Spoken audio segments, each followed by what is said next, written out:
Hello students. आज के हम इस वीडियो में 12th class UP board chemistry के मोस्ट इम्पोर्टेंट क्वेश्चन के बारे में बात करेंगे। इससे पहले वीडियो बनाई थी पार्ट 1 की। पार्ट 2 बनेगा। उसमें पहले पार्ट 1 में फर्स्ट सेकंड थर्ड 3 चैप्टर थे, उसमें मोस्ट क्वेश्चन बताए थे। आज जो चौथा चैप्टर है यानी तो इसमें जो मैन क्वेश्चन मतलब इस पार्ट के जो मैन है जो ज़्यादातर आते हैं और यह इस क्वेश्चन ज़्यादातर देखने को मिल जाएंगे। तो पार्ट का नाम हमारा रासायनिक बल गति की, रासायनिक बल गति। अब इसमें पहला क्वेश्चन क्या है? तो हमारा पहला क्वेश्चन है, एक प्रथम कोटि की अभिक्रिया के लिए अर्ध आयु जो 69.3 सेकंड है, इस अभिक्रिया के लिए वेग स्थिरांक की गणना कीजिए। ये न्यूमेरिकल है, बहुत ही मोस्ट है ये। और अगला दूसरा क्वेश्चन है, सक्रियण ऊर्जा से आप क्या समझते हैं? ये भी मोस्ट है। आर्हीनीय समीकरण को समझाइए।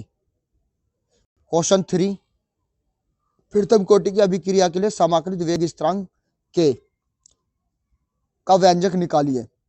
इसके ऊपर न्यूमेरिकल भी आते हैं, शून्य कोटि की भी होती है।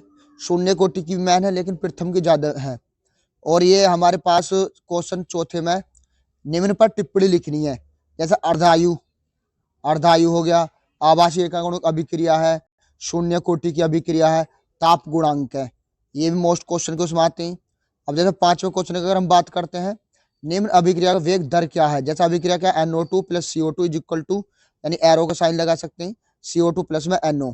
ये तो NO2 प्लस में NO2, NO प्लस NO3, ये स्लो है, ये फास्ट है। तो इसमें हमें दर वेग बताना है इस तरीके से। तो क्वेश्चन 6 में, एक प्रथम कोटि का अभिक्रिया 10 मिनट में 20% पूरी हो जाती है, अभिक्रिया के 75% पूरा होने में समय कितना लगेगा?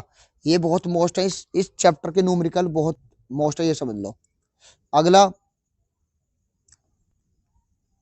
7वां जो क्वेश्चन है, अभिक्रिया की कोटि तथा आणविकता में अंतर स्पष्ट कीजिए। ये भी सही है क्वेश्चन। प्रथम कोटि का अभिक्रिया के वेग स्थिरांक के का मान निकालिए, मात्रक निकालिए और मान। ये तो ये इसमें 8 क्वेश्चन है इस चैप्टर में। ये मैन है, इन्हीं कर लो, इसमें से 1-2 क्वेश्चन देखने को मिल जाएगा। अगला आता हमारा चैप्टर है डी विलोक तथा एफ विलोक तत्व। क्योंकि अब कुछ चैप्टर हटा दिए केमिस्ट्री में, चैप्टर हटाए हैं, 4-5 चैप्टर हटा दिए हैं, तो इसलिए चैप्टर 8 है वैसा, लेकिन ये शायद चौथा होगा, चौथा 5वां चैप्टर है। तो डी तथा एफ विलोक तत्व। तो इसमें पहला क्वेश्चन हमारा आता है, लैंथेनोइड संकुचन को समझाइए। ये भी मोस्ट क्वेश्चन है।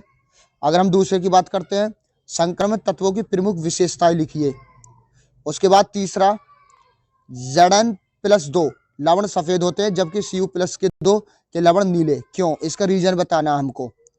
ऐसे क्वेश्चन चौथा है, प्रभावी परमाणु क्रमांक क्या है? इसको EAN से दिखाते हैं, ये बताना है। पेपर में EAN क्या होता है ये बताना है।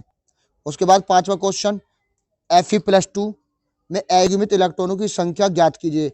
हमने फॉर्मूला भैया क्या, अंडर रूट में होता है ना n और इंटू n+ के 2, इससे अयुग्मित, क्योंकि हमें पता है डी ब्लॉक का निकालना, या डी ब्लॉक में होते हैं, याद भी करा होगा तुमने, सुभाष चंद्र की ताई VCR देख रहे मन से, कौन लगाकर सीज फिल्म लोहा, कौन लगाकर सीज ZNY टाटा, इस तरीके से याद करते हैं। तो Fe है, देखो Fe कितना होता है ये भी तुम्हें पता होनी चाहिए भैया, 26 होता है ना।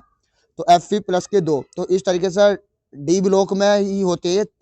हमारे पास सीरीज होती है डी ब्लॉक की, 3D 4D 5D 6D, इस तरीके। तो पहले 3D में है ये, तो ये इस तरीके से कर सकते हैं हम। डी ब्लॉक में कितने 5 कक्षक होते हैं, हर एक कक्ष में 2 इलेक्ट्रॉन भरे जाएंगे पहले, यानी कि पहले शुरू में सबके में 5-5 भरे जाए, फिर दूसरे में। इस तरीके से जितने भी कॉलम खाली रहेंगे वही अयुग्मित हो जाएगा। तो इस तरीके से रूट सूत्र से लगा देंगे, माइक्रो बराबर के बराबर रूट में N+2, ये वाला सूत्र होता है। और छठा क्वेश्चन, Cu+ आयन रंगीन होता है, रंगहीन होता है, जबकि Cu++ आयन रंगीन होते हैं, कारण बताना। ये क्वेश्चन भी मोस्ट है। उसके बाद हमारा अगला क्वेश्चन है 7वां,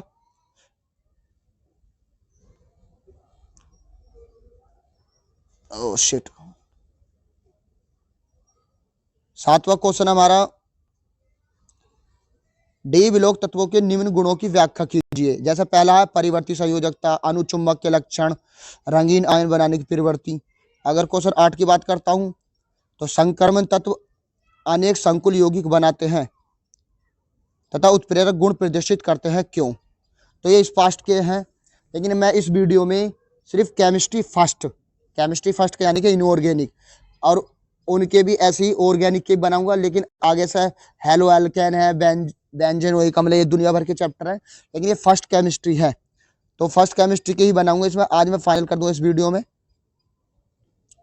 तो हमारा लास्ट चैप्टर है फर्स्ट केमिस्ट्री का लास्ट चैप्टर वैसे 9 है, लेकिन देखा जाए तो चौथा पांचवा ही होगा, पांचवा छठा बस ये हो सकता है जो काट का अगर देखा जाए तो इसमें हमारे चैप्टर का नाम है उपसहसंयोजक यौगिक। तो इसमें पहला क्वेश्चन आता है निम्न यौगिक के नाम लिखने। पहले ये देखो, ये अब ये इस चैप्टर को कुछ बच्चे ये बोल रहे हैं कि हमें सर सोल्यूशन भी दो, सोल्यूशन करके बताओ, दिखाओ, तो सोल्यूशन भी देंगे, पहले क्वेश्चन बता दें, क्वेश्चन कौन कौन से ये तैयारी करने हैं, तो इनके नाम लिखने हैं भैया। तो ये हमें लीगैंड वीगैंड के बारे में पढ़ना पड़ेगा, लीगैंड के बारे में पढ़ना है, धनात्मक संकुल, ऋणात्मक संकुल, ये सब के बारे में पढ़ना पड़ेगा इनके बारे में। दूसरा क्वेश्चन आता है समन्वयन संख्या क्या है K4 बड़ा ब्रैकेट एफिशिएंसी का होल 6 में एफ की समन्वयन संख्या ज्ञात करनी है। तो ये इस टाइप क्वेश्चन एक दिन लेकर के आऊंगा, इसमें वीडियो बनाऊंगा पूरी डिटेल में।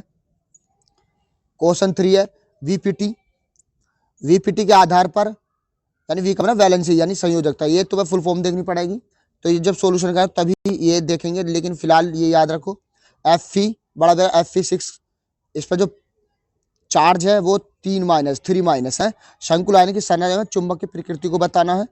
क्वेश्चन 4 है उभय दंतुक लिगैंड को उदाहरण सही समझाना है हमें। उभय दंतुक लिगैंड है, एक दंतुर है, द्विदंतुर, इस तरीके के क्वेश्चन। अब ऐसे क्वेश्चन 5 है निम्न यौगिक के सूत्र लिखने भैया। डाइक्लोरो टेट्रा एक्वा क्रोमियम, जैसे हमारे शुरू में है ना ये CrNH3 का उल्टा Cl3, इनके नाम लिखना, ऐसे ही ना उल्टा है ये, जैसे नाइट्रेट और हमारे पोटेशियम हेक्सासाइनो आयरन थर्ड, ये सारी बातें डिटेल में पढ़ेंगे। थर्ड कैसे आ रहे हैं, सेकंड, बहुत ऐसे है।